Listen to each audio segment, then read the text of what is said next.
नमस्कार जबकि में स्वागत आपका। मैं हूं योगेंद्र। आप देख रहे हैं खास खबर। खास खबर में हम बात करेंगे लोकसभा चुनाव जैसे जैसे नजदीक आ रहे हैं, राजनीतिक दलों की आक्रामकता तो आपको दिखाई देती है, कार्यकर्ताओं की आक्रामकता भी दिखाई देती है। वो मुझे सूट नहीं कर रहा, मैं उसके साथ काम नहीं कर सकता, अगर उसको टिकट दिया तो हम पार्टी से बाहर हो जाएंगे, अगर उसको टिकट दिया तो हम काम नहीं करेंगे, टिकट देना तो इसी को दीजिए। ये कोई नई बातें नहीं है, पहले भी हुआ करती थी, लेकिन अब थोड़ा सा ज्यादा एग्रेसिवनेस नजर आ रही है कार्यकर्ताओं में भी, नेताओं में भी। पार्टियां तो जैसे कि इलेक्शन के दरमियान हम कुछ भी कर ले, सामने वाले को पूरा आईना दिखाना है और हम पाक साफ हैं, लेकिन अब कार्यकर्ता भी पार्टियों का आईना दिखाने लग गए। बात अब राजस्थान के परिप्रेक्ष्य में कर रहे हैं। राजस्थान से सांसद और केंद्र में के मंत्री परिषद में शामिल 2 केंद्रीय राज्य मंत्रियों के खिलाफ वहां के स्थानीय कार्यकर्ताओं ने मोर्चा खोल दिया है। बात केवल बीजेपी की नहीं है, कांग्रेस में भी कुछ ऐसा ही है। कांग्रेस में भी दिग्गज नेता राजस्थान के सभाओं में व्यस्त हैं, लेकिन लोकल नेता वहां से नदारद हो रहे हैं। आखिर ये वजह क्यों है, उसको लेकर के हम चर्चा करेंगे और क्या कहते हैं राजनीतिक दल इस पे। आप मजमून देखिए एक बार, फिर हमारे साथ में फतेह सिंह भाजपा नेता हमारे साथ हैं, कांग्रेस नेता सुरेंद्र लांबा हमारे साथ हैं, वरिष्ठ पत्रकार श्याम सुंदर शर्मा हमारे साथ जुड़ रहे हैं। सभी का स्वागत है। मजमून देखिए, फिर लौटते हैं हम पैनलिस्ट के पास। लोकसभा चुनाव में टिकट वितरण से पहले ही राजस्थान में भाजपा और कांग्रेस में कलह पनपने लगी है। प्रदेश में विपक्ष में बैठी भाजपा में कार्यकर्ता और दिग्गज दोनों ही अनहोनी से नाराज दिखाई दे रहे हैं। पूर्व मंत्री और कद्दावर नेता देवी सिंह भाटी ने केंद्र में मंत्री अर्जुन लाल मेघवाल के खिलाफ मोर्चा खोलते हुए पार्टी की प्राथमिक सदस्यता से इस्तीफा दे दिया। वहीं पार्टी के कार्यकर्ताओं ने तो सांसद पीपी चौधरी को टिकट ना देने के लिए पत्र ही आलाकमान को लिख डाला। वहीं सांसद सीआर चौधरी को लेकर भी कार्यकर्ताओं के बीच विरोध की खबरें आ रही हैं। कांग्रेस में भी लोकसभा चुनाव से पहले टिकट पाने के लिए होड़ सी मची हुई है। वहीं कांग्रेस ने प्रदेश में सबसे पहले चुनावी अभियान शुरू किया है, जिसमें आपसी मतभेद साफ नजर आ रहे हैं। कांग्रेस की बीकानेर के डूंगरगढ़ में हुई सभा में बीकानेर के कद्दावर नेता रामेश्वर लाल डूडी ही शामिल नहीं हुए। वहीं सीकर के लक्ष्मणगढ़ में हुई सभा में ना तो सीकर विधायक राजेंद्र पारीक नजर आए और ना ही धोंध विधायक परसराम मोरदिया। कांग्रेस में मुख्यमंत्री अशोक गहलोत और डेप्यूटी सीएम सचिन पायलट के बीच मतभेद भी किसी से छुपे नहीं हैं। राजनीतिक दलों में टिकट वितरण होने से पहले ही अक्सर विवाद शुरू हो जाते हैं। वहीं पार्टी छोड़कर दूसरे दल का हाथ भी नेता थामने लगते हैं। विधानसभा चुनाव में भी प्रदेश में इसकी बानगी देखने को मिली थी, जहां कद्दावर नेताओं ने टिकट न मिलने को लेकर दूसरे दल का हाथ थाम लिया था। अब लोकसभा चुनाव में भी दोनों दलों की भीतरी कलह सामने आने शुरू हो चुकी है।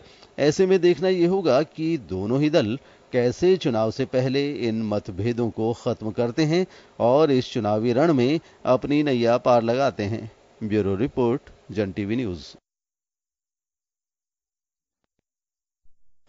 तो चलिए, दोनों ही तरफ बात में दोनों तरफ का इस वजह से कह रहा हूं कि राजस्थान में रीजनल पार्टियां और भी हैं।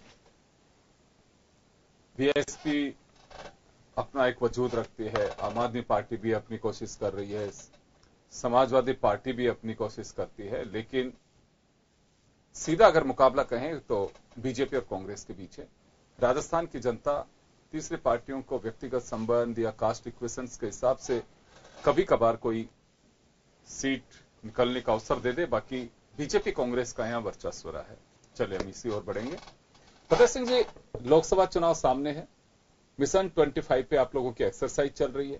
2014 में 25 सीट पे आप लोगों का कब्जा रहा। 18 में बाई इलेक्शन के दरमियान 2 सीट आपके हाथ से चली गई। एक सांसद रिजाइन करके कांग्रेस के खाते में चले गए, वो विधायक बन गए। और अभी जो सिटिंग है वो धीरे धीरे कुछ आवाज जिस तरह की आ रही है, उससे कैसे मिशन 25 में आप कामयाब हो पाएंगे? आपके अर्जुन मेघवाल को अगर टिकट देते हैं तो देवी सिंह भाटी पार्टी छोड़ देंगे। वो साफ अपना रेजिग्नेशन लेटर मदनलाल सैनी को भेज चुके हैं, अगर ये टिकट तो मेरा रेजिग्नेशन स्वीकार करें। पाली की बात करें तो पाली पीपी चौधरी उनकी खिलाफत शुरू हो चुकी है। वहां के पदाधिकारियों ने, सिटिंग एमएलए, एक्स एमएलए सबने कह दिया कि हम काम नहीं करेंगे। तो जो चीजें सामने आ रही हैं छन छन करके, इससे कैसे मुकाबला करेंगे? देखिए योगेंद्र जी, जब लोकसभा का चुनाव हो या विधानसभा का चुनाव, कार्यकर्ता अपने अपने उम्मीदवारों की पसंद के रूप में उसको प्रोजेक्शन करते हैं, और जब तक चुनाव में टिकट वितरण नहीं होता तब तक एक दूसरे दावेदारों के लिए हर कार्यकर्ता हो, वो विधायक हो चाहे पदाधिकारी हो, अपने स्तर पे लॉबिंग करता है। नाराजगी सबकी होती है, और ये नाराजगी जब टिकट वितरण हो जाता है उसके 2-4 दिन तक रहती है, और वो सारा कार्यकर्ता वापस अपने परिवार के साथ जुटकर, भारतीय जनता पार्टी के साथ जुटकर, और जो उम्मीदवार यहाँ प्रदेश नेतृत्व या केंद्र नेतृत्व तय कर देता है उसके साथ तन मन धन से लग जाता है और उसे चुनाव जिताने के लिए अपनी जीतोड़ मेहनत करता है। जब 2014 में हम 25 का मिशन लेके उतरे और हमने 25 की 25 सीटें जीती, और आज भी हमारा लक्ष्य, वो भारतीय जनता पार्टी का चाहे प्रदेश का हो या केंद्र का हमारा लक्ष्य हमें 2019 में हमारी सरकार बनानी। प्रदेश का मिशन जो हमारा 25 का है, हम 25 की 25 सीट आज फिर मैं आपके इस चैनल के माध्यम से बोल के जा रहा हूं, प्रदेश की जनता अपना मन बना चुकी है। बिल्कुल, लेकिन आपके नेता मन नहीं बना रहे। फतेह सिंह जी, जनता मन बना रही है, आपका दावा मैं मान लेता हूं, लेकिन आपके नेताओं के प्रति अपने कार्यकर्ता है वो मन नहीं बना रहे हैं। वो मन भी तो बहुत जरूरी है। मैंने आपसे कहा, जब तक टिकट वितरण नहीं होता है तो कार्यकर्ता जिसको पसंद करता है उसकी लॉबिंग करता है। एक स्वाभाविक सी बात है। टिकट मांगने का अधिकार छोटे से वार्ड के कार्यकर्ता से लेकर प्रदेश स्तर के पदाधिकारी। चलिए, तो यह माना जा सकता है कि टिकट वितरण का इंतजार करिए, सब शांत हो जाएंगे, ये कहा जा रहा है? बिल्कुल। चलिए, लांबा जी आपके पास आना चाहूंगा। आपके नेताओं के तूफानी दौरे शुरू हो गए। राजस्थान में कांग्रेस की ओर से इलेक्शन जो कैंपेन है उसका भी आगाज आपने कर दिया है, लेकिन नेता मंचों से गायब हो रहे हैं, तो सियासी गलियारों में चर्चा होना लाजमी है। बेशक उसे कांग्रेस कुछ भी अंदाज से देखती हो, लेकिन चर्चाएं होती हैं। योगेंद्र जी, जो इससे पूर्वगत चुनाव था उसमें चाहे लोकसभा का आम चुनाव था, जैसा भाई फतेह सिंह जी ने बताया कि भारतीय जनता पार्टी ने 25 लोकसभा जीती थी और प्रदेश की जनता ने एक बम्पर बहुमत भारतीय जनता पार्टी को राजस्थान में दिया था। उसके बाद अगर लोकसभा की बात करें या जितने भी उपचुनाव की बात करें, तो लोकसभा के राजस्थान में 2 लोकसभा में चुनाव हुए। वहां जब देखा जनता ने कि भारतीय जनता पार्टी की जो सरकार आई थी वो उनके वादों पे खरी नहीं उतरी, तो राजस्थान में वो 2 की 2 सीटें कांग्रेस पार्टी जीत के आई। इसी प्रकार राजस्थान में जो कांग्रेस पार्टी को बहुमत देने का काम किया है। अब चूंकि मामला आपने कहा, मीडिया में भी हमेशा ये उछलता रहा, जब भी चुनाव था, इवन बीजेपी के सीनियर लीडर, देश के प्रधानमंत्री, बीजेपी के राष्ट्रीय अध्यक्ष वसुंधरा जी, तमाम नेता ये बोलते थे कि राजस्थान में जो कांग्रेस पार्टी है वो 2 गुटों में पायलट के, सचिन पायलट और अशोक गहलोत जी के गुट में बंटी हुई है। लेकिन हमने एक यूनिटी के साथ चुनाव लड़ा और राजस्थान में सचिन पायलट और अशोक गहलोत एक टीम के रूप में एक साथ मोटरसाइकिल पे घूमे, एक गाड़ी में घूमे और जनता के साथ प्रचार में गई।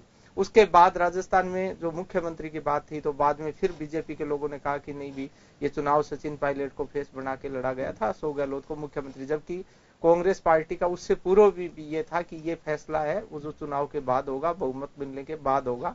और आज फिर राजस्थान में सचिन पायलट और अशोक गहलोत जनता के बीच जा रहे हैं और आज सरकार राजस्थान में कांग्रेस के बन चुकी है। योगेंद्र जी, मैं आपको विश्वास दिलाऊं निश्चित रूप से कि बड़ी अगर लीडरशिप की बात की जाए, जो बड़ा बात आप कर रहे थे कि जिस प्रकार आज बीजेपी में जिस प्रकार केंद्रीय नेताओं का विरोध हो रहा है, जो उनके केंद्र के मंत्री अर्जुन जी मेघवाल, सीपी चौधरी जी, मैं आऊंगा सर। अभी तो मैं आपकी बात करना चाहता हूं, बीजेपी छोड़िए, आप दाएं बाएं मत झांकिए, अभी अपनी बात करिए। योगेंद्र जी, कांग्रेस पार्टी पूरी तरीके से एकजुट है। कांग्रेस पार्टी राजस्थान में सभी 25 लोकसभा की सीटें हैं वो जीतने के लिए अपना चुनाव लड़ रही है। और हमें पूर्ण उम्मीद है, जिस प्रकार जो 2-3 महीने पूरे राजस्थान सरकार को नहीं हुए, जिस प्रकार जो काम भारतीय जनता पार्टी 60 महीने में नहीं कर पाई, उससे भी कहीं बढ़ करके काम राजस्थान में कांग्रेस पार्टी की जो राज्य सरकार है उसने किया है।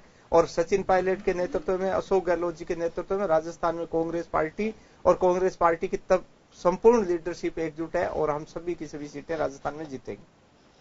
चलिए फतेह सिंह जी, मैं भी एक बात आपसे जानना चाहूंगा। आप भी जिक्र बीजेपी से कांग्रेस की ओर डाइवर्ट हो रहे थे कि कांग्रेस के नेता गायब हैं, कांग्रेस में ये हो रहा है। दूसरे की कमजोरी के भरोसे हमारी मजबूती होगी, ये बात सही है। अगर सामने वाला कमजोर होगा तो आप मजबूत बनेंगे, लेकिन संभावनाएं क्यों तलाश रहे हैं? अपने आप को मजबूत करके क्यों साबित नहीं करना चाहते हैं? अभी आप कह रहे हैं कि जब टिकट मिल जाएंगे उसके बाद का नजारा देखना। मैं एक याद दिलाना चाहूंगा आपको, छोटी सी बात है यहाँ पे। जब आपका कार्यकाल 8 से 13 का निकल चुका था, जी जी, उस दरमियान आपको मैं रिकॉर्ड दिखा सकता हूं। 8 से 13 का गहलोत जी का कार्यकाल रहा है हमारा। तो निकल चुका था ना, वही तो कहना, आपके हाथ से निकल गया था। जब भी तो मैंने कहा उस वक्त आपके जो बागी प्रभावशाली 44 बागी लड़े, जिसमें से 32 ऐसे बागी रहे जिनको जो वोट मिले, जीत का अंतर बीजेपी और कांग्रेस के बीच में था। उन बागियों के वोट ज्यादा थे, यानी कि अगर उनको बैठाया जाता तो शायद आप लोग सत्ता में वापसी भी कर सकते थे। एक बागियों की एक बड़ी वो रही। मीडिया ने कई बार आप लोगों को आगाह किया कि अगर बगावत नहीं रुकी बीजेपी में तो सरकार के पहिए थम जाएंगे, ये कई बार चला। और अभी आप कह रहे हैं कि बगावत सामने दिखाई दे रही है, लेकिन आप लोग इसे खारिज कर रहे हैं। मैं इस वजह से आपको अतीत का याद दिलाना चाह रहा हूं कि टिकट मिलने के बाद सब एक हो जाएंगे, सब शांत हो जाएगा, सब कुछ एकजुट हो जाएगा, वो नहीं हो पाता है। योगेंद्र जी, मैं आपकी बात से सहमत हूं। देखिए, प्रदेश का चुनाव और देश के चुनाव, दोनों चुनाव में बहुत बड़ा अंतर है। स्थानीय आदमी जब प्रदेश का चुनाव लड़ता है, उसका स्थानीय प्रभाव होता है और उसका प्रदेश की राजनीति से मतलब होता है। ये देश के भविष्य को तय करने वाला चुनाव है। इसमें स्थानीय आदमी का इतना प्रभाव नहीं चलता जितना कि राष्ट्रीय आदमी का प्रभाव चलता है। क्यों? चुनाव तो क्षेत्रीय आदमी को लड़ना, राजस्थान के आदमी को लड़ना, पर सत्ता केंद्र की हथियानी है। इसलिए आप जो 2008 से 13 की बात करें कि बागियों ने इतने वोट बिगाड़े, लोकसभा चुनाव में और विधानसभा चुनाव में बागी विधानसभा चुनाव में तो असर करता है क्योंकि उसका क्षेत्रीय मुद्दा होता है। लोकसभा में बागी आप देख लें, कोई एक दो लोगों को छोड़ दें आप। अभी 2009 से 14 में एक बार करोड़ी मीणा 2 साल से चुनाव जीते। वहां एक अलग परिस्थितियां रही कि वहां एक रब्बानी चेची कश्मीर से आके गुजरों का वोट डाइवर्ट कर गया, कांग्रेस बीजेपी दोनों वहां धराशायी हो गई और एक निर्दलीय वहां संभावना खड़ी हो गई। ये संभावना बहुत कम स्तर पे देखने को आपको मिलेगी। इसलिए इस चुनाव में, लोकसभा के चुनाव में जो आप बात करें कि हमारे लोग टूट के जा रहे हैं या हमारे लोग नाराज हैं, हमसे ज्यादा दिक्कत आपको देखने को कांग्रेस में मिलेगी। अभी टिकट ही नहीं बटे, सिर्फ मीटिंग हो रही। आप देखें, हमारे प्रधानमंत्री की मीटिंग हुई हो या हमारे अमित शाह जी की मीटिंग हुई हो, कोई एक पदाधिकारी या कोई प्रदेश का नेता जो उस मीटिंग में नहीं था, आप ये बताएं मुझे। और आज इनके नेता, आप कहते हैं 2 गुट है कांग्रेस में, गहलोत साहब। मैं नहीं कर रहा बात, मैं नहीं कर रहा। मैंने कब कहा कि 2 गुट है? नहीं, आज पूरा मीडिया गहलोत का गुट अलग है, सचिन पायलट का गुट अलग है, डूडी साहब का गुट अलग है, एक चंद्रभान जी का गुट अलग है, उधर गिरजा व्यास का गुट अलग है, सीपी जोशी का गुट अलग है। हमारे एक गुट बता दीजिए प्रदेश में, मदन लाल जी सैनी, वसुंधरा जी, और देश में माननीय नरेंद्र मोदी जी और अमित शाह जी। इसके अलावा तीसरा नाम हमें बता दिए। हम हमारे नेतृत्व पे हमारे सारे कार्यकर्ताओं को, सारे पदाधिकारियों को विश्वास है। चलिए, मेरे तो हो सकता है कहीं पे भी कमजोर जानकारी हो, सुरेंद्र लांबा बताएंगे आपको इस बात की। सुरेंद्र जी, आपके गुटबाजी बहुत है, तो 14 अभी 19 चुनाव सामने है। वैसे तो क्या बीजेपी में नहीं है, बीजेपी में दावा है कि मैं एक गुट है बस। मैं ये कह रहा हूं आपको कि डेमोक्रेसी की ये खासियत है कि हर आदमी को स्वतंत्रता होती है अपनी बात रखने की, अपना पक्ष रखने की। और मैं इसको गलत भी नहीं मानता कि कहीं न कहीं आदमी स्वतंत्र होता है, वो अपना पक्ष रखता है।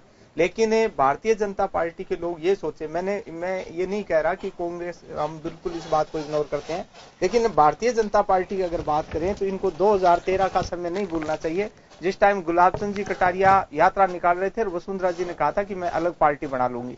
उससे पूर्व अभी ओम माथुर जी को कहना पड़ा कि वसुंधरा जी के नेतृत्व में हम चुनाव नहीं लड़ेंगे। तो ये स्वाभाविक, बिल्कुल बिल्कुल बिल्कुल वसुंधरा जी के दिल्ली में माथुर साहब ने कब कहा कि वसुंधरा जी के नेतृत्व में? बिल्कुल बिल्कुल नेशनल मीडिया में बोला फतेह सिंह जी, नेशनल मीडिया में दिल्ली में ओम माथुर जी ने इस बात को कहा, ओम माथुर जी ने इस बात को कहा। लेकिन बिल्कुल मेरी 100% दुरुस्त है। श्याम जी वरिष्ठ पत्रकार है, ये आपको और बेटर बता देंगे। ओम माथुर जी के सामने दिल्ली में ओम माथुर जी ने नेशनल मीडिया के सामने कहा लोगों ने कहा वसुंधरा जी को पसंद नहीं कर रहे हैं, तो वसुंधरा जी ने भी वहां ये बात आई थी कि अगर मोदी जी को भी इतना पसंद करते तो 2 लोकसभा की सीट है राजस्थान में, जो अभी लोकसभा चुनाव मोदी जी के नाम पे होते हैं, वो सीटें कैसे हार गई। और जितने भी लोकसभा के जो बाईपोल हुए देश में, तो 1.5 दर्जन के लगभग लोकसभा की सीटें हैं उपचुनाव में, वो भारतीय जनता पार्टी ने खोई है। तो मोदी जी की लोकप्रियता होती तो फिर वो सीटें भी क्यों खोती। इस तरह की आम चर्चाएं आप अपनी लोकप्रियता की बात कर रहे हैं, 10 अपनी लोकप्रियता की बात कर रहे हैं लांबा जी। मुझे ये बताएं, जब भारतीय जनता पार्टी 13 का चुनाव लड़ी तो 163 जीत के आई, आप ये 99 पे कैसे सिमट के रह गए? आपकी लोकप्रियता अगर लोकसभा के 2 बाई इलेक्शन में इतनी बड़ी, तो आप 99 पे क्यों? एक तो दूसरा है आपका, नहीं तो आप 163 से कहां गए? आपके आप 163 से कहां गए? जब आपको पूर्ण बहुमत मिला। ऐसा नहीं होता है। आप हर चुनाव के अलग समीकरण होते हैं। आप अभी जो मैं योगेंद्र जी की बात कर रहे हैं कि हम बिल्कुल, मैं योगेंद्र में हम लोग इतने बहुमत से जीते, तो वही बहुमत अगर जनता का होता तो आप भी 100-150 प्लस करते। मैं फतेह सिंह जी आपकी बात से सहमत हूं। मैं योगेंद्र जी आपकी बात का भी जवाब देना चाह रहा था। इसमें कोई दो राय नहीं है कि जब बागी किसी पार्टी के उतरते हैं तो निश्चित रूप से वो जिस पार्टी से गए हुए होते हैं उससे उस पार्टी को नुकसान होता है। अभी राजस्थान की भी बात करें, जो लोग बागी हमारे चुनाव लड़े, चाहे दूधू से हमारा जो ये बाबूलाल नागर की बात करें, महादेव खंडेला की बात करें, रामकेश मीणा की बात करें, संयम लोढ़ा की बात करें, इस प्रकार जो खूब सारे जो 1 दर्जन के लगभग निर्दलीय विधायक वो कांग्रेस से बागी होकर लड़े, तो वहां कांग्रेस पार्टी को नुकसान उस बात का हुआ। भले ही आज वो कांग्रेस पार्टी का साथ दे रहे हो, कांग्रेस पार्टी का उनको भारी समर्थन हो, लेकिन इस बात से हम कतई अस्वीकार नहीं कर सकते कि जब बागी उम्मीदवार चाहे वो बीजेपी का हो चाहे कांग्रेस का हो, जब लड़ता है। लेकिन योगेंद्र फतेह सिंह जी जो बात कर रहे थे कि 25 सीट दे देंगे, 543 सीट दे देंगे, ऐसा नहीं होता है। 180 की बात अमित शाह जी ने राजस्थान में की, मोदी जी के नाम पे राजस्थान में वोट मांगा। अब समय में बदलाव आ गया। जो जनता है, मोदी जी निश्चित रूप से, जो फतेह सिंह जी बात कह रहे थे कि जो पूर्व में चुनाव था लोकसभा का, वो मोदी जी के नाम से लड़ा गया और मोदी जी को वोट लौटूंगा आप लोगों के पास में। एक बार श्याम जी हमारे साथ में जुड़े हुए हैं। श्याम जी, दोनों तरफ ही बगावत इस वजह से दिख रही है मुझे। मैं ये नहीं कह सकता कि चुनाव में कोई ताल ठोकेगा। अभी अशोक गहलोत, सचिन पायलट, अविनाश पांडे के जब दौरे चल रहे हैं तो कई दिग्गज नेता मंचों से गायब दिख रहे हैं। ऐसा लगता है कि सब कुछ सहज नहीं है। बीजेपी में खुली चिट्ठियां लिखी जा रही हैं। देव सिंह भाटी ने साफ कह दिया कि अर्जुन मेघवाल को टिकट देंगे तो हम चुनाव में खिलाफत करेंगे। इसी तरह से पाली में पीपी चौधरी के लिए वहां के एमएलए, एक्स एमएलए, पदाधिकारी ने साफ लिख दिया कि पीपी चौधरी बर्दाश्त नहीं होंगे। इसे किस तरह से देखते हैं? दोनों पार्टियां इन सब चीजों को खारिज करते हुए कह रहे हैं कि इलेक्शन के अंदर देखना सब कुछ नॉर्मल होगा। देखिए योगेंद्र जी, अगर पीपी चौधरी की बात करें या सीआर चौधरी की बात करें, उनका पार्टी में बहुत ज्यादा योगदान नहीं है। मैं तो क्योंकि इस पार्टी को शुरू से देख रहा हूँ, वो तो नौकरी करते थे, कोई वकील था, करते करते आए, क्योंकि पार्टी ने टिकट दे दिया, जीत गए। क्योंकि उनका शुरू में तो विरोध इसलिए नहीं था क्योंकि वो संगठन के व्यक्ति थे ही नहीं शुरू में। तो मैं वैसे तो कह सकता हूँ कि सीआर चौधरी और पीपी चौधरी संगठन के नाम पर कोई काम नहीं किया उन्होंने टिकट लेने से पहले। ये मैं स्पष्ट रूप से कह सकता हूँ। फतेह सिंह जी को भी स्पष्ट रूप से जानते हैं। क्योंकि मैं कह रहा हूँ ना, मैं नहीं कह रहा नमो नारायण जी, तो फिर उसके बाद अब तो चुनाव लड़ते लड़ते होते, अब क्योंकि ये पहली बार हो रहा है कि अब उनको टिकट दोबारा देने की बात हो रही है। तो उसका विरोध क्यों हो रहा है? विरोध इसलिए हो रहा है कि संगठन में जो लोग काम करते हैं, शुरू से जिस प्रकार का काम होता है, उनको टिकट नहीं मिलता, और बाहर से आने वाले व्यक्ति जो कि इन्फ्लुएंस वाले होते हैं, पैसे वाले होते हैं, और पार्टी को बड़े पैमाने पर कोई लाभ देने वाले होते हैं, इसलिए उनको टिकट मिलता है और वो सारी चीजें हो जाती है। इसलिए ये सब विरोध देखने के कारण। और आप देखिएगा कि ये जो अर्जुन लाल मेघवाल का भी सारा यही चीज है कि वो अधिकारी रहे, कलेक्टर रहे, उसके बाद उनको भी टिकट मिला और वो लगातार जीतते रहे। इसलिए कोई देवी सिंह भाटी का वहां से दावेदारी होती थी, पहले तो सामान्य सीट थी, उसके बाद ये रिजर्व हो गई। अब देवी सिंह भाटी की कसक तो अंदर है कि हमको तो हरवा दिया और आप खुद वापस से टिकट लेके आ गए। ये सारी कसक पुरानी तरह से, आपस में इनका तालमेल नहीं है, इसलिए सारी चीज है। पीपी चौधरी तो क्योंकि व्यस्त रहते हैं, वो तो एडवोकेट, सीनियर एडवोकेट है, पार्टी को अलग तरह से सहयोग करते थे, इसलिए उनका ज्यादा पाली में उनका विरोध आम कार्यकर्ताओं से तो उनका ज्यादा लगाव इसलिए नहीं है क्योंकि वो जाते थे, लेकिन सोबर है, वो सही बात है। उसमें विरोध क्योंकि वहां के पदाधिकारी विरोध कर रहे थे, लेकिन आज भी मैं देख रहा था कि उन्होंने कहा हमने समर्थन भी कर दिया वहां पर, क्योंकि पीपी चौधरी ने कहा होगा कि मैं तो हुई नहीं, मैं तो माफी करो। और जिस तरह से बातें चल रही है, लेकिन क्योंकि आज वसुंधरा जी और प्रकाश जावड़ेकर जी के बीच में बैठक हुई है, क्योंकि कल आपके रविवार को दिल्ली में अमित शाह आप बैठक लेने वाले हैं, तो इसलिए पार्लियामेंट्री कमेटी की बैठक फिर बाद में होगी इसके बाद में। इसलिए मेरे को लग रहा है कि क्योंकि अब आज की स्थिति में अब निहाल चंद मेघवाल को तो मंत्री पद से क्यों हटाया था आपको पता है, अगर उसको भी टिकट वापस देंगे तो क्या होगा आप भी जानते हैं इस चीज के लिए। अजमेर में इनका कोई कैंडिडेट समझ में ही नहीं आ रहा कि किसको देंगे टिकट, ये अभी तक कोई कैंडिडेट सामने है ही नहीं, क्योंकि वहां पर जो थे या तो उनके लड़के को वापस से दिया जाए जो कि एमएलए है, या किसी और को लाया जाए, तो एक अलग तरह से चीजें होती है। जो कांग्रेस की भी स्थिति है कि वहां पर बनी हुई कांग्रेस में रघु शर्मा को कहा जाता है चुनाव लड़िएगा, आपके सीपी जोशी महेश जोशी को कहा जा रहा है आप चुनाव लड़िएगा, प्रमोद भाई जैन को कहा जा रहा है कि आप चुनाव लड़िएगा। इसके अलावा आप देखिए हरीश चौधरी को कहा जा रहा है कि बाड़मेर से चुनाव लड़िएगा, और प्रसादी लाल मीणा को कह रहा है कि दौसा से चुनाव लड़ेगी, क्योंकि इनके पास भी स्ट्रॉन्ग कैंडिडेट नहीं है। क्योंकि आप बीजेपी के जो मौजूदा कैंडिडेट हैं या दूसरे कैंडिडेट लाएंगे तो उसका मुकाबला करने के लिए एक ऐसा लीडर चाहिए, ऐसा मंत्री जो चाहिए जो कि कह सके कि मैं उसके मुकाबले का हूं। इसलिए ये सब मंत्रियों को टिकट दिला करके अशोक गहलोत चाहते भी। अशोक गहलोत को पता है कि अल्पमत की सरकार चलाने में माहिर है वो, और वो चाहेंगे कि वो 5-6 लोगों को भेज दें एमपी बना करके, तो फिर उनको 6 महीने आराम से मिल जाएगा, फिर 6 महीने आगे मिल जाएंगे। तो इस तरह की कवायद अलग तरह की चल रही है। लेकिन ये बात भी सही है कि उन्होंने पिछले आप देखिएगा कि बीकानेर में चुनावी सभा की, नागौर में मकराना में चुनावी सभा की, उसके अलावा आपके अभी आज जमारामगढ़ में की है, पहाड़ी में की है। ये सारी चीजें जब जहां की है वहां के लीडर नहीं आ रहे, शामिल हो रहे हैं। तो उससे लग रहा है कि क्योंकि आप देखिएगा कि सीकर में लक्ष्मणगढ़ में की तो 2 नहीं आए, आपको राजेंद्र पारिक को कुछ बनाया नहीं आपने, परशुराम मोरदिया जी को कुछ बनाया नहीं, इसलिए आए नहीं। उधर रामेश्वर डूडी नाराज है, वो भी नहीं गए। तो ये सारी चीजें स्वाभाविक है कि किस तरह की स्थितियां बन रही है। और क्योंकि आपने दौरे तत्काल फिक्स कर ली, क्योंकि जब राहुल गांधी ने कहा कि आप यहाँ पर बैठ करके टिकटों की बात कर रहे हो और लोगों से मिल रहे जुल रहे हो, पार्टी की हालत खराब है। तो कुल मिलाकर के क्या माना जाए, कोई एक पार्टी की हालत खराब है कि दोनों ही तरफ हालात ऐसे ही है? अब दोनों ही पार्टी के हालात अभी मौजूदा स्थिति में दोनों ही हाईकमान मान के चल रहे हैं कि हमारे स्थिति स्ट्रॉन्गेस्ट नहीं है, क्योंकि कैंडिडेटों को लेकर के चयन को लेकर के बड़ी दुविधा की स्थिति उलझन में दोनों की तरफ है, अंतर कलह की स्थिति दोनों तरफ है, बीजेपी में भी है तो कांग्रेस में भी है। अब क्योंकि कांग्रेस में कुछ लोगों को, क्योंकि मैं मान के चल रहा हूं कि इनके जो मंत्रिमंडल के सदस्य है और जो वरिष्ठ विधायक है जिनकी हैसियत है, उनको टिकट देकर के चुनाव लड़ाया जाएगा, मैं मान के चल रहा हूं। और हो सकता हो कि वो जीत के भी जाएं कुछ लोग। तो इसलिए बीजेपी की जो 25 का सपना देख रही है, 25 का सपना कभी पूरा होने वाला नहीं, क्योंकि अब खुद अमित शाह कह गए कि हमारी स्थिति पहली जैसी नहीं है। हम टारगेट तो क्योंकि 25 का, क्योंकि टारगेट राष्ट्रीय पार्टी होने के नाते अगर 25 का मिशन दोनों नहीं रखेंगी तो फिर चुनाव किस चीज का लड़ेंगी? वो तो माइनस करके तो पहले लड़ेंगे, तो फिर कैसे कहेंगे कि हम जीतेंगे नहीं? तो इसलिए 25 का टारगेट दोनों ही रखेंगे, इसमें दो राय नहीं। क्योंकि आज हनुमान बेनीवाल भी कह रहा था कि हम भी कुछ मिशन रख रहे हैं। तो ये सारी बातें देख करके, लेकिन क्योंकि थर्ड फ्रंट तो हमारे यहाँ कोई जीतता नहीं है, लेकिन ये बात सही है कि कांग्रेस को हरा देता है थर्ड फ्रंट, बीजेपी को फायदा पहुंचा देता है। ये बात देखने को मिल रही है राजस्थान में। यही कारण है कि बीएसपी को कांग्रेस में शामिल होने से रोका जा रहा है। बहुत सारी चीजें इसके सामने आ रही है, तो बहुत चीजें केंद्र के अंदर क्या हो रहा है, सब बातें बहुत अलग अलग तरह से राजनीति चल रही है।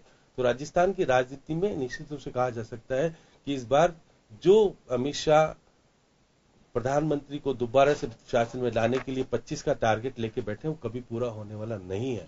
और उनको मैं मान के चलता हूं कि अगर 15 सीट भी ले जाएंगे तो बहुत बड़ी बात मानेंगे। आपके कांग्रेस की सत्ता में है, सत्ताधारी पार्टी का निश्चित रूप से प्रभाव पड़ेगा। 10-12 सीट नहीं भी ले जाने की स्थिति में आ रहे हैं। ये चाहे भले कोई भी दावे कर ले। मुख्यमंत्री जी की भूमिका किस प्रकार की रहेगी, ये तो संचय का स्थिति इसलिए बनी हुई कि वो राष्ट्रीय उपाध्यक्ष बन गई है। उनको राजस्थान का प्रभार नहीं दे रखा है, त्रिपुरा का प्रभार दे रखा है, यूपी का प्रभार दे रखा है और पश्चिमी बंगाल का प्रभार दे रखा है। तो किस कीमत पे कहेंगे कि मुख्यमंत्री पूर्व मुख्यमंत्री वसुंधरा राजे को टारगेट रख करके चुनाव लड़ा जाएगा? ये बिल्कुल फतेह सिंह जी आप भी मान के चलिएगा। आपको अगर जानकारी नहीं है तो फिर मालूम कर लीजिएगा कि आपकी पार्टी ने स्पष्ट कहा है। देखिएगा पार्टी ने स्पष्ट कहा है राजस्थान में अधिकृत रूप से प्रभारी नेता तो नहीं राजस्थान। आप देखिएगा कि जब चूरू की अब चुनावी सभा हो रही थी तो प्रधानमंत्री जी की बैठक में उनको बोलने नहीं दिया। टॉक में तो बोल गई हो, चूरों में बोलने नहीं दिया। अगर वो हैसियत वाली होती तो बोलती पहले।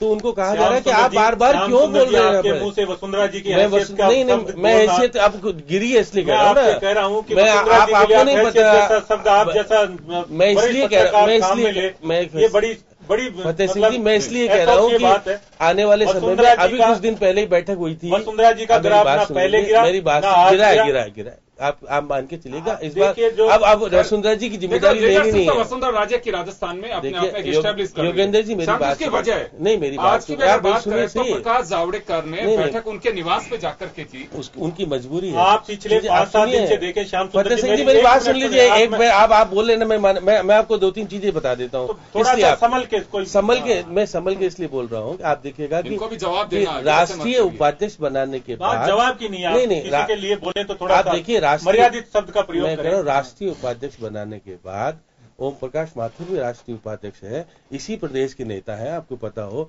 वो इतनी नहीं करते हैं छसपराहट, क्योंकि उनको पता है कि मेरे को यहाँ की जिम्मेदारी नहीं दे रखी है तो मैं कैसे बोलूंगा।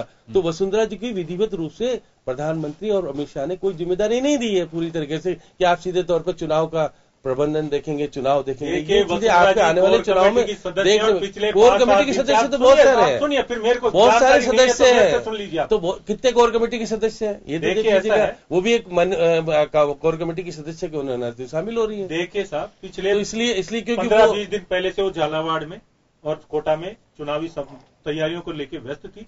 आप देखें पिछले 6-7 दिन केवल अपने बेटे को जिताने के लिए सक्रिय थी। हर आदमी अपने प्रयास करता है। देखिए फिर आप मान के चलिए बात कर रहे हो, वो पूरी पार्टी फिर आप मान के चलिए कि अब वो सांसद रहे, ऐसा नहीं है। आप सचिन पायलट और अशोक गहलोत जिस प्रकार से प्रदेश व्यापी दौरे पे निकल गए, वसुंधरा जी नहीं निकल पाएंगे अब, क्योंकि बिना केंद्र की अनुमति के बिना वो नहीं जा पाएंगे अब। चले मैं एक बार रोकना पहले और अब मैं रोकना चाहूंगा, मैं एक बार रोकना चाहूंगा। खैर चलिए, बगावत के सुर आखिर उठते क्यों हैं? कुछ तो जैसा मैंने शुरू में कहा कि कुछ नाराजगी होती है, कोई किसी के साथ अटैच नहीं होना चाहता है, कोई किसी को नेता नहीं मानना चाहता, कहीं है वजह। लेकिन यहां कुछ हालात ऐसे हैं कि बगावत ऐसे खास अवसर पर जो हो जाती है उसकी बड़ी वजह राजनीतिक दल खुद भी है। क्यों है यह बताएंगे ब्रेक के बाद।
ब्रेक के बाद एक बार फिर आपका स्वागत है। आप देख रहे हैं खास खबर। बात कर रहे हैं हम बगावत के सुर जो राजस्थान में दोनों ही पार्टियों को सता रहे हैं। मैंने कहा ब्रेक से पहले कि आखिर बगावत होती क्यों है। जैसे पहले भी कहा कि बगावत की वजह बहुत है, लेकिन बड़ी वजह यह है कि राजनीतिक दल जो बागी होता है कुछ दिन बाद ही, पहले तो एक नोटिस जारी होता है कि आप पार्टी के अनुसार काम करिए, नहीं तो अनुशासनहीनता की श्रेणी में आप आएंगे और उसमें आपके खिलाफ कार्रवाई होगी। ठीक है जी, करिए कार्रवाई, लेकिन परवाह किसको है इस कार्रवाई की? परवाह यूं नहीं है कि यही राजनीतिक दल जब उसका वजूद होता है तो फोन करके उसे गले लगाने के लिए फिर एक कहा जाता है कि दबी जुबान में कि नहीं उन्होंने पार्टी से आग्रह किया था और सुबह का बुला शाम को घर आ जाता है, तो भूला नहीं कहलाता है, उनको गले लगा लेते हैं। ऐसे रिस्क लेने के लिए हर नेता तैयार होता है कि कोई नहीं, पार्टी की गर्ज अपने आप ले ली। पर यह सब नहीं होता था। पार्टी की आइडियोलॉजी के लिए लड़ी जाती थी, उससे कोई कंप्रोमाइज नहीं होता था। अभी तो होता ही है कि दागी हो चाहे बागी हो, सीट जीतनी चाहिए, और कहा भी जाता है। बात आप कांग्रेस से पूछे कि आपके यहाँ पे बागी जो आपके खिलाफ कल खड़ा हुआ था, मोर्चा निकाल रहा था, और आज आप उसको गले लगा रहे हैं, तो कांग्रेस वाले कहेंगे ऐसा बीजेपी में होता है, बीजेपी वाले कहेंगे कांग्रेस में होता है, हमारे यहाँ नहीं होता है। मतलब अपनी बात का उत्तर से ज्यादा पड़ोसियों का ख्याल ज्यादा रखते हैं। ये स्थितियां बन गई हैं। तो इसी वजह से जो लोग बगावत करते हैं उनको भी राजनीतिक दलों की परवाह नहीं है कि ठीक हम देखेंगे, 5 साल में एक बार चुनाव होता है, यह आनंद तो लेना ही होगा। अगर रिस्क नहीं उठाएंगे तो काम कैसे करेंगे, क्योंकि टिकट एक को मिलना है, दावेदार 50 होते हैं। चलिए, मैं वापस फतेह सिंह जी आपके पास आना चाहूंगा। एक बड़ी वजह जो मुझे दिखाई देती है कि बागियों को पार्टियां तुरंत गले लगा लेती हैं जब वक्त ऐसा होता है कि चलिए जब आप औरों को ले रहे हैं, गैरों को ले रहे हैं, तो अपनों को क्यों नहीं ले रहे। बस जब गले लगा लेते हैं तो सामने वाले को एक मैसेज चला जाता है कि ऐसा हुआ था तो उसको भी लगा लिया था, तो मेरा भी क्या बिगड़ जाएगा, साथ में ले लेंगे। एक वजह नहीं है ये, मतलब सभी दलों में देखता हूं मैं ये। देखिए योगेंद्र जी, आप सही कह रहे हैं कि चुनाव के टाइम आदमी की महत्वाकांक्षाएं बहुत बड़ी हो जाती हैं, और महत्वाकांक्षा के चलते वो ऐसा निर्णय ले लेता है कि जिस परिवार ने उसको पाला पोसा बड़ा किया और उसको स्थापित किया, वो उसके खिलाफ जाके चुनाव लड़ता है। और पार्टियों का एक स्वभाव है, जब चुनाव आते हैं तो देखता है कि यार मेरी परिवार का हिस्सा है, मेरी पार्टी की इसने सेवा की है। ये सभी दलों की एक प्रैक्टिस सी रही है, और होना भी चाहिए, क्यों नहीं हो। जिस आदमी ने जिस पार्टी के लिए 20-30 साल का सेवा की हो, उसमें काम किया हो, और चुनाव के टाइम में किसी दीगर आदमी को दूसरी पार्टी से लाके बिठा दो और उसको चुनाव लड़ा दो, और उसके सामने आप निर्दलीय की हैसियत से चुनाव लड़ो। कई लोग जीत भी जाते हैं, कई हार भी जाते हैं, पर परिवार में शामिल करने की परिपाटी सभी पार्टियों की रही है। इसलिए जो लोग रूट के जाते हैं, जिनको 6 साल के लिए निष्कासित किया जाता है और उनको वापस पार्टी में लिया जाता है, तो कोई गलत बात नहीं है। पार्टी एक कुनबा है, कुनबा का आदमी रूट के जाता। आपने भी कहा कि परिवार का सदस्य रूटता भी है, झगड़ता भी है, लड़ता भी है, और रूट के चला भी जाता है, तो उसको मना के लाने में कहीं कोई तकलीफ नहीं होनी चाहिए, और सभी पार्टियां ऐसा करती हैं। तो 6 साल के लिए क्यों बाहर निकाला जाता है? उसे रख ही लेना चाहिए कि ठीक हम एक बार के ये डिसीजन हम पेंडिंग छोड़ रहे हैं, इलेक्शन अगर जीत जाएगा तो हम ले लेंगे इसको, और हार गया तो ये पन्ना पे मोहर लगा के दे देंगे। देखिए परिवार में भी होता है, कोई आदमी अगर परिवार में झगड़ा करता है तो उसको धमकाते हैं, डराते हैं, कई बार परिवार से उसको अलग भी करते हैं, पर जब जरूरत पड़ती है तो उसको परिवार में वापस भी लेना पड़ता है। ये एक प्रक्रिया है कि 6 साल के लिए आपको निष्कासित करेंगे, तो एक डर कार्यकर्ता में रहता है कि मैं पार्टी के खिलाफ जाऊंगा तो मेरे साथ ये घटना भी घट सकती है। चलिए लांबा जी आपके पास आना चाहूंगा। राजनीतिक दल खुद भी जिम्मेदार है बगावत कराने के लिए। एक जिम्मेदारी तो यही है कि अपेक्षाएं लोगों की बढ़ जाती हैं, और बढ़ जाती हैं तो कहीं ना कहीं बैठा कोई आका होता है, वो कहता है कि तेरा टिकट डन। उसके बावजूद भी जब कट गया तो भी फिर उससे सच्चाई नहीं बताते हैं। फिर कहा जाता है कि मैंने तेरे लिए बहुत कोशिश की थी, रास्ते अपने पास और भी बहुत हैं। वो रास्ते में से एक रास्ता उसे वो भी पकड़वा दिया जाता है या खुद चुन लेता है। तो ये क्यों नहीं कहा जाता कि तैयारी आप करिए सिर्फ पार्टी के लिए, सिंबल के लिए, आप व्यक्तिगत तैयारियां मत करिए? योगेंद्र जी, इसमें कोई एक पैरामीटर नहीं होता है कि कोई नेता उसको कह के चुनाव लड़ाता है। कई बार हर टाइम अलग परिस्थितियां होती है। कई बार ऐसा भी होता है कि पार्टी का कोई या जनता से जुड़ा हुआ नेता होता है और वो फील्ड में लगातार लगा हुआ होता है, पार्टी के प्रति उसका समर्पण भी होता है, लेकिन उसकी जगह जो मौका दिया जाना, उसको मौका दिया जाना चाहिए, उसकी बजाय दूसरे लोगों को मौका मिल जाता है। और उसमें कई बार ऐसे हालात होते हैं कि व्यक्ति नहीं चाह करके भी उसके जो समर्थक लोग हैं उसको चुनाव भी लड़ा देते हैं, लेकिन जो लोग जिस विचारधारा से जुड़े हुए होते हैं वो लोग चुनाव से पूर्व, जैसे आपने राजस्थान में देखा कि जो लोग जो आज कांग्रेस के जो बागी होकर चुनाव लड़े थे, उसमें काफी लोग हैं, उन्होंने वोटिंग के समय, वोटिंग के तुरंत बाद कह दिया था कि चाहे सरकार किसी की बने, बहुमत किसी को मिले, हम लोग कांग्रेस के साथ रहेंगे। लेकिन जो पिछले जो ये 4-5 साल का, ये जो 5 साल का समय गया है, वो तो अलग परिस्थितियां रही है। जिन लोगों की विचारधारा मेल नहीं होती है, या जहां आपने 2-3 राज्यों की सरकारें भी देखी होगी आपने, बहुमत किसी को मिला, समर्थन किसी को मिला। और राजस्थान की भी बात अगर अपन कर रहे हैं तो राजस्थान में नरेंद्र मोदी जी को फेस बना करके प्रधानमंत्री उम्मीदवार राजस्थान में भारतीय जनता पार्टी चुनाव लड़ी, और वसुंधरा जी का निश्चित रूप से उनके साथ रहा, क्योंकि वो राजस्थान की मुख्यमंत्री थी, वसुंधरा जी के नेतृत्व में चुनाव लड़ा, और 25 सीटें राजस्थान की जनता ने बीजेपी को यहां से दी। लेकिन बाद में जो मन मुटाव था वसुंधरा जी का, या जो इनके आपस में जो झगड़ा था, वो खुला आया, और जो 25 एमपी होने के बाद एक भी एमपी को वसुंधरा जी के कहने पे मंत्री नहीं बनाया गया था। और निहालचंद जी जो उनके खेमे के विरोध में ओम माथुर जी के सांसद माने जाते थे गंगानगर से, उनको सांसद बनाया था। वसुंधरा जी अपने बेटे को केंद्र में, मैंने वही कहा था थोड़ी देर पहले मंत्री कि वो पड़ोसी की चिंता ज्यादा होती है बजाय खुद के। नहीं, निश्चित रूप से योगेंद्र जी, जो लोग आज सत्ता में हैं उनकी चर्चा होगी। वो और जब पड़ोसी सांसद को आपने ले लिया, आपके विधायक बन गए। बिल्कुल, मैं ये जो चीज बता रही हूँ, तो पानी पी करके योगेंद्र जी एक कांग्रेस के लिए कह रहे थे कि वो परिवार तो था ही कांग्रेसी, नमो नारायण जी के भाई थे। लेकिन मैं एक बात योगेंद्र जी जो मैं बताना चाह रहा हूँ, तो वो ये बताना चाह रहा हूँ, 25 सीटें राजस्थान की जनता ने भारतीय जनता पार्टी को दी, बावजूद उसके वसुंधरा जी के और नरेंद्र मोदी जी के आपसी झगड़े के चलते हुए 37,000 करोड़ की पूर्वी राजस्थान की कनाल की जो परियोजनाएं थी वो नरेंद्र मोदी जी ने रोक ली। राजस्थान में 7 रेलवे प्रोजेक्ट थे जो पूर्ववर्ती कांग्रेस सरकार के राजस्थान को दिए हुए थे, वो नरेंद्र मोदी जी ने रोक लिए। और 9 लाख मैं योगेंद्र मैं पूर्व की बात कर रहा हूँ, 9 लाख वो जुम्मे 7 ही दिन है, 7 दिन में प्रदेश की जनता जिससे स्वच्छ भारत मिशन की बात कर रहे हैं नरेंद्र मोदी जी, 9 लाख शौचालयों का वसुंधरा जी और नरेंद्र मोदी जी की आपसी लड़ाई चलते हुए 9 लाख लोगों को आज भी पैसा नहीं मिला।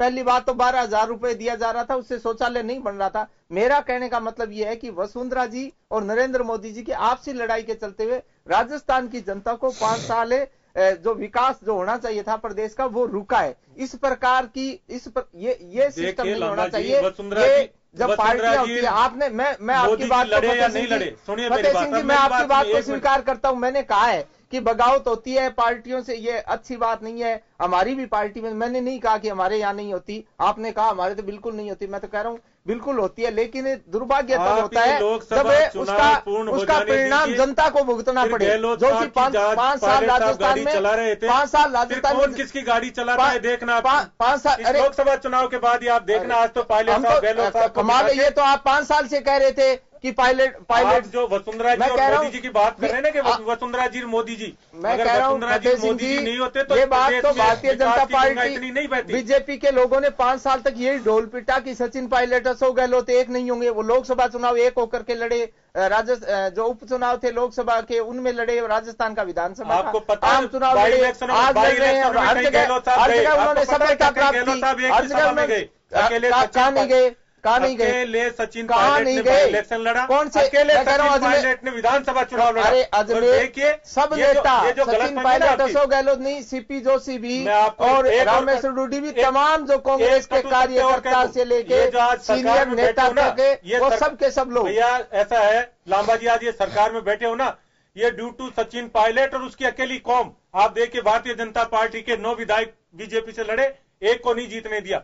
और मीना समाज के 8 लोगों को जनरल ऐसी सीटें जहां गुजर बाबू लेता, 8 के 8 लोगों को जिता के भेजा। फतेह सिंह जी मैं सहमत हूँ, को मत पाल के बैठिए। मैं तो बिल्कुल सहमत हूँ। मैंने कह रहा सचिन पायलट के नाम से 36 कौम ने, युवा वर्ग ने, गुर्जर समाज ने, मीणा समाज ने। अब रुक जाइए, 2 महीने और बचे, लोकसभा चुनाव हो जाने दीजिए। हम तो एक्सेप्ट कर रहे हैं ना, तो हमने डिनाई कब किया? कांग्रेस, हम तो कह रहे हैं 36 कौम ने राजस्थान में कांग्रेस का साथ दिया, उसी से हम सत्ता में आए। मैं तो स्वीकार कर रहा हूँ, चुनाव लड़िए, मैदान में 2-2 हाथ करिए। बिल्कुल, अभी जनता से वोट मांगने का समय है। बिल्कुल वही होगा, वही काम कर रहे हैं हम। ये विकास का मुद्दा काम कर रहे हैं हम। जनता में राहुल जी का, सोनिया जी का, प्रियंका जी का और जो आपका गठबंधन है ना, उसका चेहरा भी चुनाव में देखना। इसलिए ज्यादा आपको क्या असर पड़ेगा? चेहरा तो वैसे ही रहना है। जो उनका भ्रष्टाचार का चेहरा सामने आएगा, राफेल वाला नोटबंदी के टाइम घोटाले वाला, नीरव मोदी, नीरज मोदी, माल्या वाला, कौन सा घोटाले की बात हेराल्ड नहीं छोड़ा आपने। अमित शाह जी ने 650 करोड़ रुपए नोटबंदी के नाम से जनता के पैसे एक बार श्याम जी के पास में। श्याम जी, खैर देखिए, ये तो अपने अपने दावे करते रहेंगे कि उनके यहाँ पे ऐसा है, हमारे यहाँ पे नहीं है, लेकिन वास्तव में राजनीति में राजनीतिक दल जिम्मेदार नहीं है। एक तो सामने से राह खोल देते हैं कि आप हमारे गोदी में आके बैठे, हम आपको टिकट भी दे देंगे। दूसरा ये लगता है कि बगावत कर लीजिए, गलत पार्टी की रहेगी, आज नहीं तो कल ले ही लेंगे। देखिए योगेंद्र जी, मैं तो कह रहा हूँ कि अब पहले वाली पार्टियों की निष्ठावानता और सब कुछ कार्यकर्ता के प्रति समर्पण भाव सब कुछ खत्म हो गया है। वहाँ सबसे बड़ा है कि जिताऊ उम्मीदवार चाहिए, चाहे वो कांग्रेस का भी क्यों नहीं हो, उसको हम भी एक्सेप्ट करेंगे, क्योंकि अब कर्नल सोनाराम को किया ही इन्होंने, अगली बार जसवंत सिंह जी जैसे कद्वार वाले नेता को इन्होंने निर्दलीय चुनाव लड़वाया। अब ये पता नहीं वसुंधरा जी की गलती थी कि किसकी गलती थी, ये तो फतेह सिंह जी स्पष्ट कर सकते हैं। आज उनका पुत्र मानवेंद्र कांग्रेस के हाथ में है, इनके हाथ में नहीं है। तो ये सारी चीजें उन्होंने पूरे टाइम, एमएलए का पूरा टाइम बीजेपी के उसमें भुगता, उसके बाद उन्होंने कहा अब तो आ गया टाइम चुनाव का, तो छोड़ करके बीजेपी को छोड़ के कांग्रेस में चले गए। कांग्रेस में भी वसुंधरा जी के सामने चुनाव लड़ लिया और ठोक के बताया कि मैं देखो चुनाव लड़ सकता हूँ तुम्हारे सामने। तो आज की स्थिति में वो पहले वाली स्थितियां नहीं है और पहले वाले नेता भी नहीं है पुराने। एक बात जानना चाहूंगा, बगावत से या बागियों से राजनीतिक दलों को कोई सबक नहीं लेना चाहिए कि कल तक जो हमें गाली दे रहा था, गाली इन द सेंस है कि हमारी खिलाफत कर रहा था, हमारे को आईना दिखा रहा था, वो आज हमारे गोद में आकर के बैठ रहा है। चुनाव जीतना एक लक्ष्य है, इसमें कोई डाउट नहीं है, लेकिन इसे धर्म मत बनाइए। अभी जैसे 2-3 उदाहरण सामने आते हैं। कर्नल सोनाराम कांग्रेस से बीजेपी में चले गए, अब बीजेपी में अनकंफर्टेबल हैं, तो उनको अशोक गहलोत ने बिल्कुल ही एक्सपोज कर दिया कि उनसे मिले ही नहीं, और सबको पता लग गया कि कर्नल सोनाराम मिलने के लिए आए थे अशोक गहलोत से। हरीश मीणा कुछ दिन पहले ही उनकी बिल्कुल ज्ञान जागृत होता है कि नहीं, मैं बीजेपी से मुझे कांग्रेस में जाना चाहिए, कांग्रेस में आ गए। मुझे बड़ा ताजुब होता है कि विधानसभा में कह रहे हैं कि भ्रष्ट और घिनौनी और पता नहीं क्या क्या किस तरह की पार्टी बता रहे थे बीजेपी को। ऐसा क्यों? 5 साल तो 4.5 साल तो आनंद लिया है उस पार्टी में। इसी तरह से मानवेंद्र सिंह कांग्रेस में चले जाते हैं। मैं ये नहीं कह रहा कि केवल एक ही पार्टी में। शर्मा देखिएगा, विजयराज सिंह देखिएगा, ये सब इधर से बीजेपी से कांग्रेस से।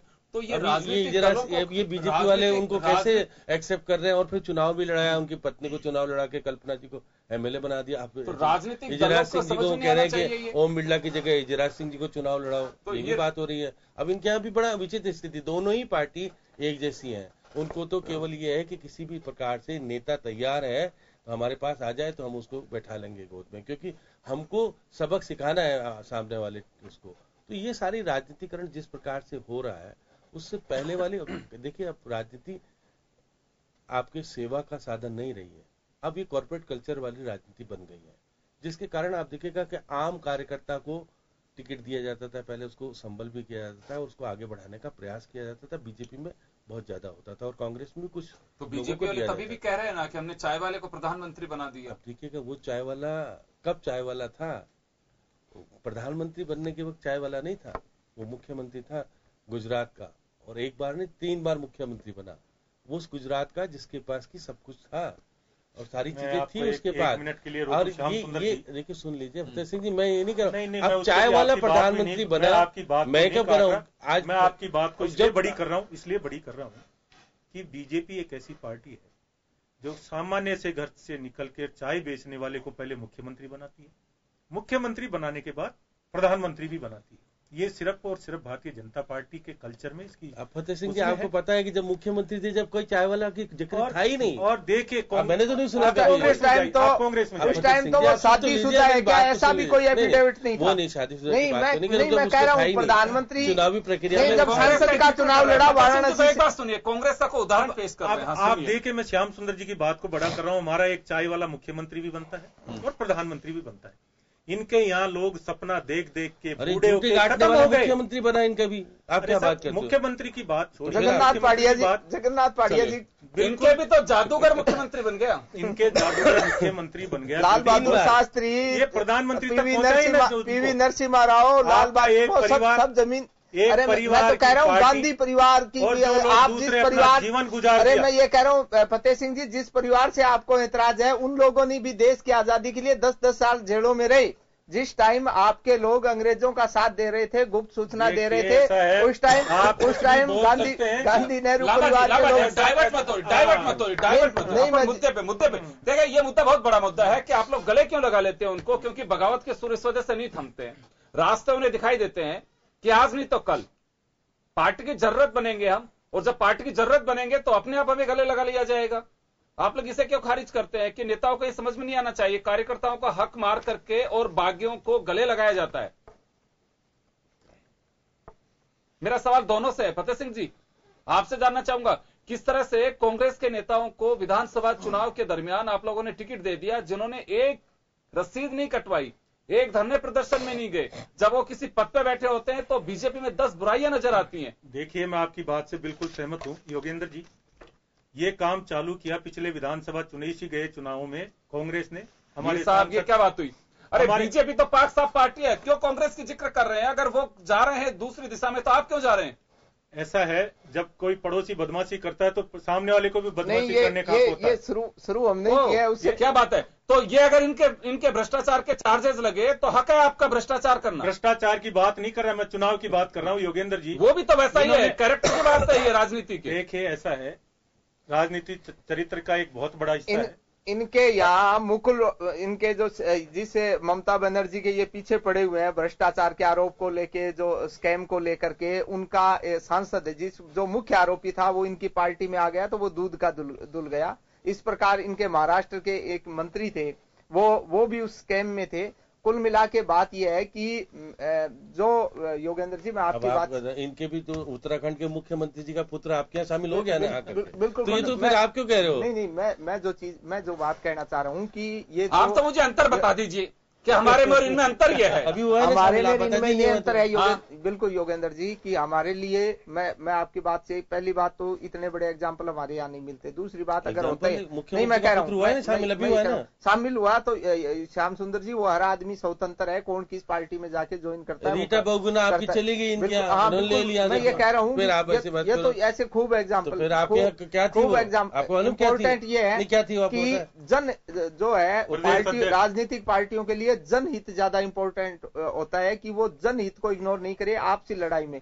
जैसे आज ये हमारे पे कोई भी ये कहे कि ये नेताओं की आपस में नहीं बन रही है, वो नहीं बने, वो एक राजनीतिक घटनाक्रम हो सकता है, लेकिन उसका नुकसान जनता को, जो जनता जनार्दन होती है, उसको नुकसान नहीं होना चाहिए। जैसा कि ये जो 5 साल का कार्यकाल राजस्थान में केंद्र और राज्य सरकार है, राज्य सरकार रही वसुंधरा जी की, केंद्र में मोदी जी की, इनके आपसी जो मनमुटाव था, आपसी नाराजगी थी, उसको राजस्थान की जनता ने भोगा। इस प्रकार जनता को नुकसान नहीं होना चाहिए, महत्वपूर्ण बात यह है योगेंद्र जी।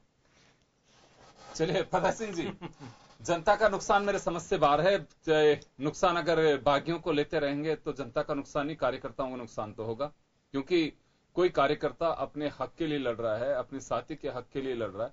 खैर, उदाहरण लांबा साहब आपने कहा कि हमारे यहाँ नहीं है, छोटे मोटे बातें होती होंगी, छोटी मोटी बातें नहीं है, बहुत बड़े बड़े दिग्गजों के उदाहरण हैं जो पार्टियां बदल बदल करके आ रहे हैं। या तो बिल्कुल इस पर चर्चा ही नहीं करनी चाहिए राजनीतिक दलों को कि बिल्कुल बागी और दागी कुछ नहीं होते हैं, ये भी एक सत्ता की कुर्सी का एक पाया है, इनके भरोसे हम चारों जो पिलर्स हैं उनको मजबूत रखना है तो बागियों को साथ लेना ही पड़ेगा, दागियों को भी लेना होगा। क्रिमिनल रिकॉर्ड क्या होता है? जब क्रिमिनल रिकॉर्ड सब हो जाता है, जब ये आएंगे सफेद कपड़े पहन करके संसद में बैठेंगे, सब ठीक हो जाएगा। तो ये फतेह सिंह जी, ये जो धारणा बनती है, कुछ कार्यकर्ताओं की पीड़ा से अवगत होते हैं, हालांकि आप दोनों कार्यकर्ता हैं पार्टी के, तो कभी इस बात का जिक्र आता है? दोनों पीड़ित भी हैं। देखिए योगेंद्र जी, मैं आपकी बात से सहमत हूँ। जो ग्रास रूट लेवल का जो कार्यकर्ता होता है, वो पार्टी में 10, 15, 20 साल काम करता है, और वो भी अपनी एक भावना पालता है कि मुझे भी कभी एमएलए का मौका मिलेगा, कभी एमपी का चुनाव लड़ने का मौका मिलेगा। और ऐसे जो बाहर से लाके आदमियों को, कोई सी भी पार्टी हो, तो उसमें कार्यकर्ता तो आहत होता है, इसमें कोई संशय नहीं है। पर क्योंकि पार्टी के अपने निर्णय होते हैं, पार्टी के जो आला कमान हैं, वो पार्टी कैसे सत्ता में आए, उस टाइम पार्टी को सत्ता में लाना सर्वोपरि होता है, इसलिए वो निर्णय करते हैं तो कुछ सोच समझ के निर्णय करते हैं। उस वक्त कार्यकर्ता थोड़े से दिनों के लिए मायूस भी होता है, रुष्ट भी होता है और अपने आप को ठगाता महसूस भी होता है, और उस कार्यकर्ता को वापस पार्टी के लोग मना के, उसको संबल देके और कहीं आगे दूसरी जगह स्थापित करने का भरोसा देके, और वो कार्यकर्ता वापस अपनी स्पीड से काम पे लग जाता है और पार्टी का काम करता है। जी चले श्याम जी, कार्यकर्ता काम करता है, बिल्कुल करना चाहिए, लेकिन ये कोई मानने को तैयार नहीं होता है कि हाँ राजनीतिक दलों को ऐसा करना नहीं चाहिए, क्योंकि उसका असर विपरीत पड़ता है। और यही बड़ी वजह है कि कई बार ये बात कही जाती है, राजनीतिक दल अपनी तरफ से चाहे कितना भी कुछ कहें कि फलाने की आइडियोलॉजी नहीं बची, हमारी तो आइडियोलॉजी किसी की नहीं बची है। पता नहीं फला पार्टी मुक्त देश प्रदेश एक स्लोगन है, वो होगा नहीं होगा, लेकिन युक्त जरूर हो रहे हैं। श्याम जी, माना जा सकता है कि फलानी पार्टी युक्त वो पार्टी और उसका युक्त वो पार्टी। तो योगेंद्र जी, अब पार्टी का सिंबल जो होता था पहले कमल और बीजेपी का सिंबल माना जाता था, अब वो नेता केंद्रित पार्टी बन गई। नरेंद्र मोदी होगा तो बीजेपी आगे बढ़ेगी, नहीं तो किसी कीमत पे आगे नहीं बढ़ सकती। शासन आ ही नहीं सकता दोबारा। ये कभी नहीं कह रहा कि भाजपा ही नहीं, नरेंद्र मोदी को आगे लाके काम कर दिखाया है। आपको एक मिनट श्याम जी, सुनिए श्याम जी, फतेह सिंह जी आप सुन लीजिए, मैं नहीं कह रहा हूँ, मैं पहले भी आपसे एक मिनट एक सेकंड लीजिए, आप सुन लीजिए। आज जहाँ भी अगर कहीं आप नरेंद्र मोदी जी नहीं थे तो क्या पार्टी नहीं थी? मोदी जी या अमित शाह जी जहाँ भी जाते हैं कि हमारा उम्मीदवार कमल निशान, हमारा नेता कमल निशान। सुनते लीजिए फतेह सिंह जी, जिस प्रकार से जो आपकी पार्टी में सिखाया गया था, अब अगर अटल अडवाणी कमल निशान नहीं मांग रहा है हिंदुस्तान, वो जो एक स्लोगन था, अब क्या आ रहा है? हमने अब तो मोदी है तो मुमकिन है। हाँ, अब मेरी आप फतेह बताइए। सिंह जी, ये आ रहा है, बिल्कुल मोदी है तो मुमकिन है। और कोई राज्य में चुनाव जीतते हैं तो कहते हैं मोदी जी ने चुनाव जिता दिया, और हार जाते हैं तो कहते हैं वसुंधरा जी ने हरा दिया, शिवराज सिंह जी ने हरा दिया। हार जाते हैं तो स्थानीय लीडर हारता है, और जीतता है तो नरेंद्र मोदी जी। ये आपके भी है उत्तर प्रदेश में ऐसा ही हुआ। राहुल गांधी ने सारी कमान संभाली, हार गए तो रीता बहुगुणा ने एक लाइन में किसकी जिम्मेदार मैं हूं। नहीं, ये नहीं, देखिए ये तो सभी तरफ है। टोपी भाई कार्यकर्ता कितना, मतलब देखिए हिम्मत कार्यकर्ता की, पार्टी के अगर गलत होता है तो अपने सिर पे टोपी उड़ लेता है, नेता को साफ कर देता है। और जीत गए तो राहुल जी की वजह से हम ये चुनाव जीत गए, राहुल जी ने हमारे साथ ये किया था और मोदी साहब ने ये किया था। ये कही है कि कार्यकर्ताओं के बदौलत ही हम जीते थे, और कार्यकर्ता परिस्थितियों को नहीं समझ पाए, इस वजह से हार गए थे। और आप जो कह रहे हैं ना कि साहब नहीं बीजेपी के लिए मांग रहे हैं, पिछली बार भी आपका यही था, अब की बार मोदी सरकार, बीजेपी सरकार नहीं थी, अब की बार मोदी सरकार। तो श्याम जी जो ठप्पा लगा रहे हैं वो गलत नहीं कह रहे हैं, उसका कारण बता दूं, डीपली बात है। बिल्कुल, अभी भी कह रहा हूं। देखिए, हमने कई बार भी हमारे प्रधानमंत्री का चेहरा उजागर किया, तो जैसे आज यहाँ गहलोत की सरकार, ये कांग्रेस की सरकार बोलते हैं क्या? पहले बोलते थे वसुंधरा जी की सरकार। सर बनने के बाद जिस आदमी का चेहरा होगा, से पहले चुनाव कांग्रेस पार्टी, हमने अशोक गहलोत जी को मुख्यमंत्री बना के चुनाव नहीं लड़ा, जब विधानसभा का चुनाव हुआ था 2013 में जी, तो वसुंधरा जी की एक मीटिंग हुई थी अमरूदों के बाग में जी। मोदी जी आए थे, उनका कटआउट देखने को नहीं मिल रहा था, छोटे छोटे कटआउट थे। वसुंधरा जी के बड़े बड़े कटआउट थे। ये प्रचार में कभी क्या हो जाए, इस बात को आप मुद्दा नहीं बना सकते। मुद्दा नहीं कह रहा, आप ये तो समय समय का फेर है, समय समय का फेर है। इनका दीनदयाल जी की बार राहुल सरकार, आप दीनदयाल नहीं, मैं कह रहा हूँ वो तो राहुल तो है ही नहीं उस कैपेसिटी का, इसलिए बोल नहीं सकता। नहीं, किसी और का नाम लाइए ना, जब हम भी कह देंगे अब की बार फला की सरकार। हम तो जनता की सरकार की बात कर रहे हैं। आप सुन लीजिए फतेह सिंह जी, मेरा फतेह सिंह जी, हम तो जनता की जिस सरकार की बात पार्टी कर में रहे हैं। दीनदयाल जी का स्लोगन मान करके चलने वाली पार्टी अब दीनदयाल जी के सिद्धांतों को कहने मात्र तक लागू करती है, उसमें परिवर्तन आ गया है, कॉर्पोरेट कल्चर आ गया है, क्योंकि चुनाव बहुत महंगा हो गया है और चुनाव को जीतने के लिए कुछ भी संभव है। मुद्दा जो है मैं थोड़ा सा लीक से रखना चाहूंगा, क्योंकि यहां चर्चा करना लाजमी होगा। फतेह सिंह जी, आप गौर फरमाइए, क्योंकि बीजेपी हमेशा एक अपने एक आधार आइडियोलॉजी रखी उन्होंने, जिसके आधार पे कहा जाता था कि धीरे धीरे चीजें खत्म हो रही, लेकिन बीजेपी ने उसे जिंदा रखा हुआ है, कॉमरेडों ने जिंदा रखा हुआ है। आप लोग अब डाइवर्ट हो रहे हैं। 5 सितारा होटल्स में बैठ के हुआ करती थी कभी कांग्रेस की, तो उसके लिए कहा जाता था कि 5 सितारा होटल में बैठक हो रही है, पैसा बहाया जा रहा है, पैसा उद्योगपतियों का आ रहा है। सर, अब आपके तो पार्टी कार्यालयों में बैठ के बहुत मुश्किल से रेयर 5 सितारा होटल ही पार्टी कार्यालय बनते जा रहे हैं। तो मुझे लगता है कि वक्त के साथ में चीजें बदल रही हैं, लेकिन हमें कभी कभी हमारे इतिहास को पढ़ना जरूर चाहिए कि वास्तव में हमारी पार्टी किस आइडियोलॉजी से बनी थी, कार्यालय में दुकान कैसे बनी थी, क्यों बनी थी। आज अगर हम हमारे बच्चों को ये नहीं कहेंगे कि आप हनुमान चालीसा भी पढ़िए, रामायण भी पढ़िए, गीता भी पढ़िए, तो उनको पता कैसे लगेगा कि हमारे ग्रंथ क्या है, हमारा बुजुर्गों और पूर्वजों का इतिहास किस तरह का रहा था। ये सब चीजें होनी चाहिए। कार्यकर्ताओं को मेरा बूथ सबसे मजबूत, मेरा पन्ना प्रमुख, उसके साथ साथ कभी कभी आइडियोलॉजी क्यों लिखना नहीं है कि हम चित्र पे माला चढ़ा रहे हैं कि ये वो महापुरुष है जिनकी वजह से बीजेपी बनी, उनकी आइडियोलॉजी को भी पढ़ाना चाहिए, नेसेसरी करना चाहिए था। पिछली सरकार के अंदर बड़ी मजे की बात बताऊंगा, समय कम है, मैं मंत्रियों के कई बार जाकर के मिलता था, तो मंत्री ऐसी पोजीशन में बाइट देते थे कि पीछे पंडित दीनदयाल उपाध्याय के वॉल्स 1 2 3 4 5 6 वो दिखते रहे पीछे, वो चाहे पन्ने खोलकर उसके देखे भी नहीं होंगे कि कब क्या कहां हुआ। मैं गारंटी से कह सकता हूं कि कई नेताओं को यह भी पता नहीं होगा कि किस हाल में पंडित दीनदयाल उपाध्याय कहां मिले थे, कहां थे, क्या हुआ था। तो मुझे लगता है कि यह जरूरी है, पार्टियों को केवल चुनाव फोकस नहीं, अपनी आइडियोलॉजी से जरूर कार्यकर्ताओं को अवगत कराया जाना चाहिए, ताकि पता लग सके कि किन परिस्थितियों से इस पार्टी का गठन हुआ था, कैसे पसीने बहाए गए थे, कैसे पार्टी बनी। मुझे लगता है काफी ये संबल मिलेगा पार्टियों को, उनके कार्यकर्ताओं को, लेकिन इसे खारिज किया जा रहा है। यही वजह है कि आज बागियों को गले लगाया जाता है। बहुत बहुत शुक्रिया आपका। लंबा साहब समय नहीं दूंगा, समय हो चुका है, और खास खबर में से आज इतना ही, दीजिए इजाजत, नमस्कार। धन्यवाद।